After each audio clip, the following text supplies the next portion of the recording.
오늘 설교의 제목은 주인의 기쁨이 곧 나의 기쁨입니다. 오늘 말씀을 통해 주인의 기쁨이 곧 여러분의 기쁨이 되는 귀한 시간 되기를 소망합니다. 다 아시는 이야기일 수 있지만 한 번 더 달란트 이야기를 소개하고자 합니다. 어떤 주인이 해외로 출장을 나갔습니다. 그런데 그 주인은 종들에게 자신의 달란트를 맡기고 떠났습니다. 1번 종에게는 5달란트를, 2번 종에게는 2달란트를, 그리고 마지막 3번 종에게는 1달란트를 맡겼습니다. 그렇게 주인이 달란트를 맡기고 해외 출장을 떠나자 남겨진 종들이 그 달란트에 대한 반응을 하기 시작했습니다. 5달란트 받은 종은 이렇게 말합니다. 감사하게도 주인님께서 나를 위해 5달란트를 맡겨주셨네. 나는 이것으로 열심히 장사를 해봐야겠다. 왜냐하면 무엇보다 주인님을 위해 일하는 것은 정말로 기쁜 것 같아. 그렇게 5달란트를 받은 종은 장사를 해서 새로운 5달란트를 남겼습니다. 이어서 2달란트 받은 종도 이렇게 말했습니다. 주인님이 나를 신뢰하셔서 2달란트를 나에게 맡겨주셨네.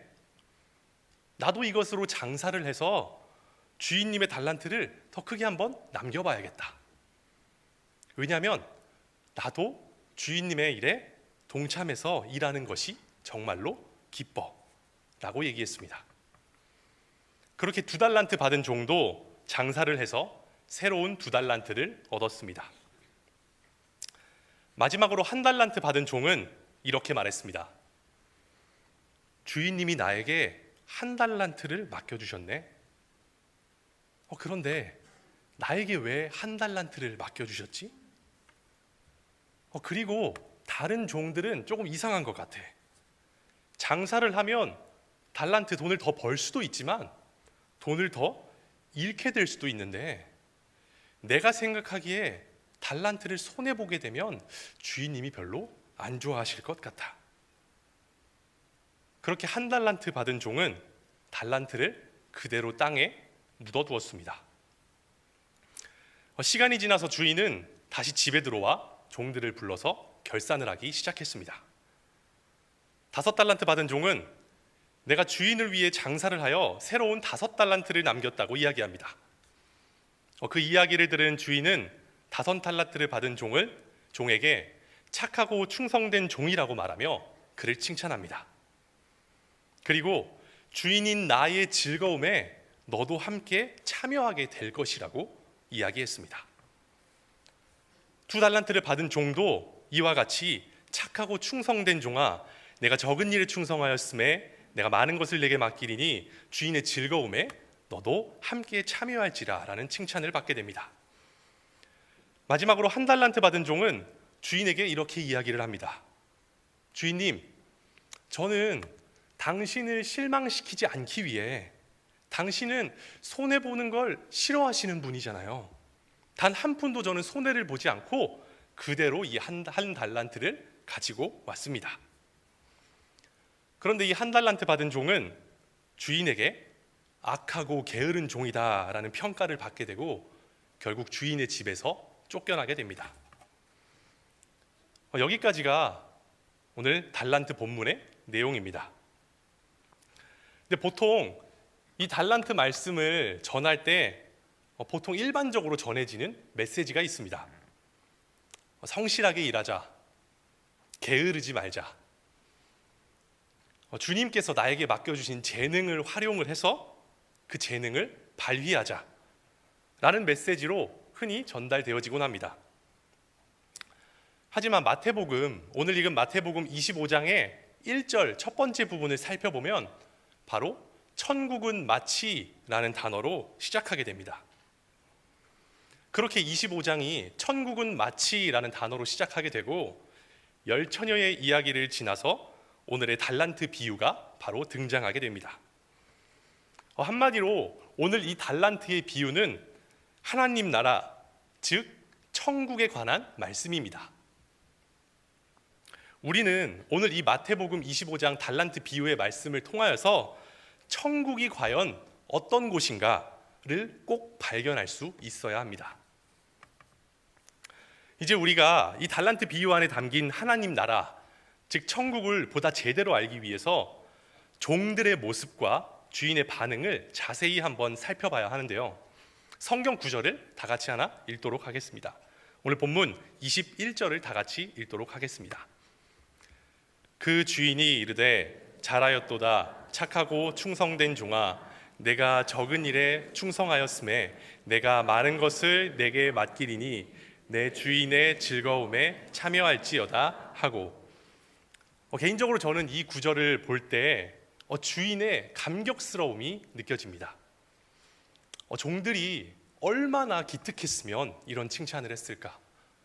종들이 얼마나 기특하면 이런 감격 어린 칭찬을 했을까 하는 감격이 이 구절을 통해 느껴집니다. 방금 읽은 이 21절은 5달란트 받은 자가 받은 칭찬의 내용입니다. 그런데 여기서 놀라운 것은 21절이 아닌 23절에도 동일한 내용이 나오는데요.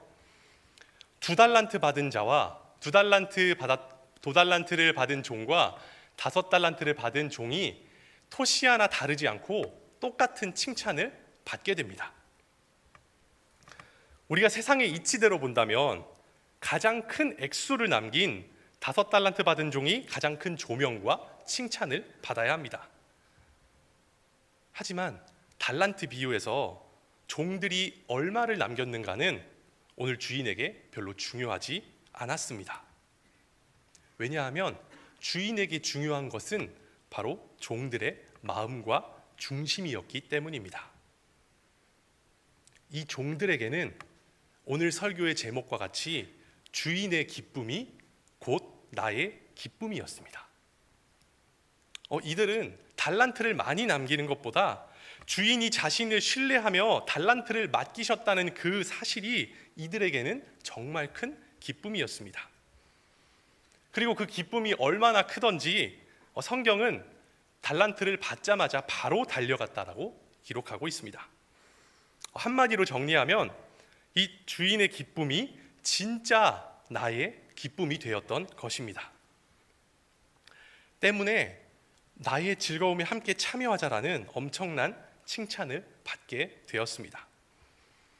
우리가 이 말씀을 통해, 이 칭찬을 통해 천국이 어떤 곳인지를 알 수 있습니다. 사랑하는 성도 여러분, 천국은 바로 주인의 기쁨을 나의 기쁨으로 여기는 것이 바로 천국입니다. 주인의 기쁨을 나의 기쁨으로 여기며 살아가는 것이 바로 천국을 누리는 삶입니다. 바라기는 오늘 이 자리에 앉아 계신 여러분들 모두가 주인의 기쁨을 나의 기쁨으로 여기며 천국을 소유하게 되시기를 소망합니다. 그런데 여기서 문제가 있습니다. 항상 우리가 주인의 기쁨만을 찾을 수 있으면 정말 좋을 텐데, 저 역시도 항상 우리가 삶을 살아가면서 주인의 즐거움을 매일매일 누리며 항상 살아갈 수 있으면 정말로 좋을 텐데, 우리의 삶에는 항상 어려움이 따라오기 마련입니다. 그래서 저는 한번 생각을 해보았습니다. 저는 개인적으로 언제 주인의 기쁨이 나의 기쁨이 되는 것을 잘 잃어버릴까?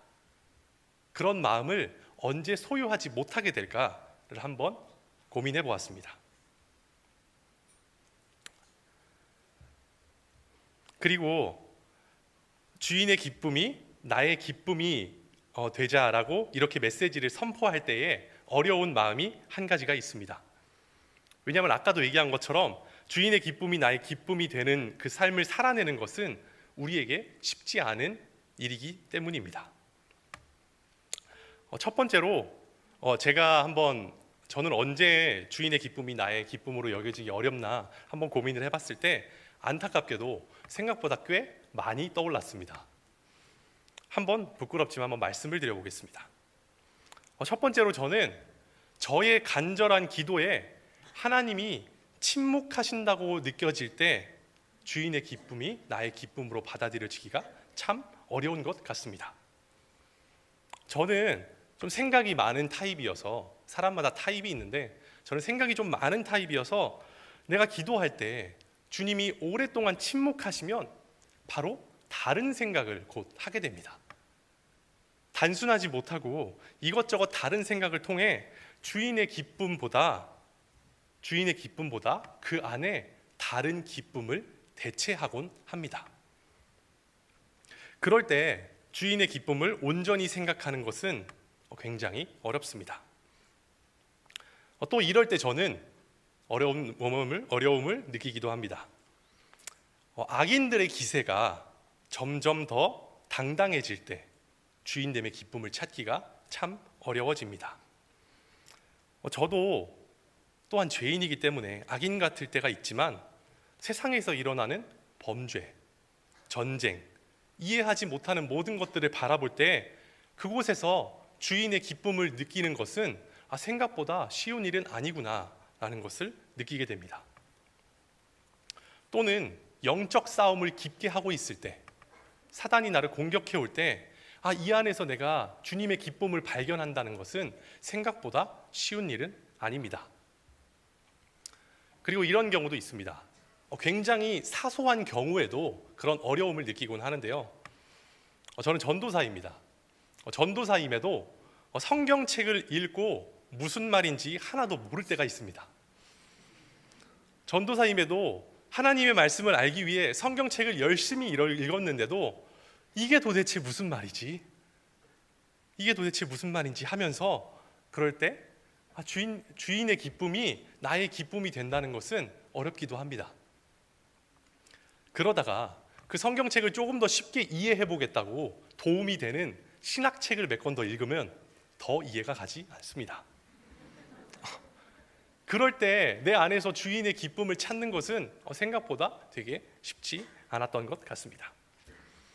이외에도 다양하게 이런 어려움이, 내가 생각하는 어려움이 나에게 찾아온다면 우리는 주인의 기쁨됨을 먼저 생각하기보단 다른 기쁨을 찾곤 합니다. 그리고 그 기쁨을 나의 기쁨 대신에 다른 기쁨으로 채워 넣습니다.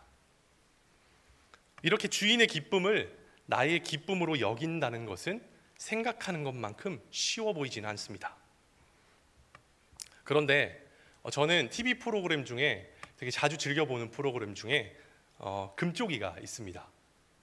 금쪽 상담소, 금쪽 오은영 박사가 진행하는 금쪽이를 자주 보곤 하는데요. 거기서 오은영 박사가 항상 이렇게 이야기를 합니다. 원인을 아셔야 된다고 이야기합니다.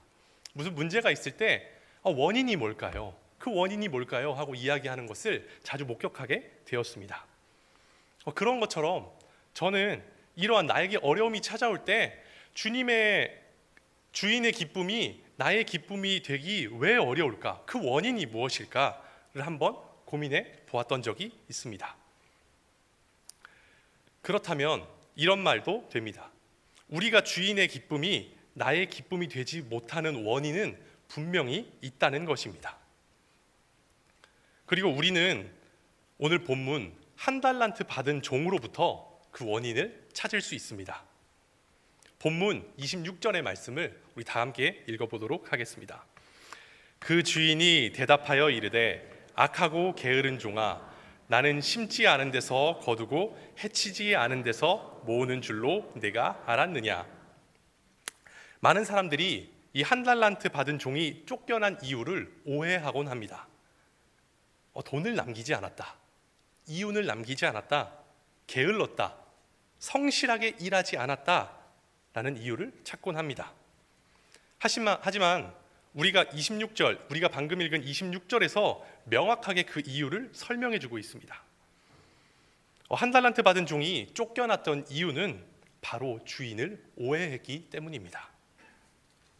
한 달란트 받은 종이 주인을 표현하는 방법에 되게 재밌는 것들이 있습니다. 주인을 굳은 사람이라고 표현합니다. 그리고 주인은 나를 착취하는 사람이다 라고 표현하기도 합니다. 이것은 주인을 스스로 판단하고 있는 것입니다. 주인은 손해를 용납하지 않고 매정하고 인색한 사람이라고 말하고 있는 것입니다.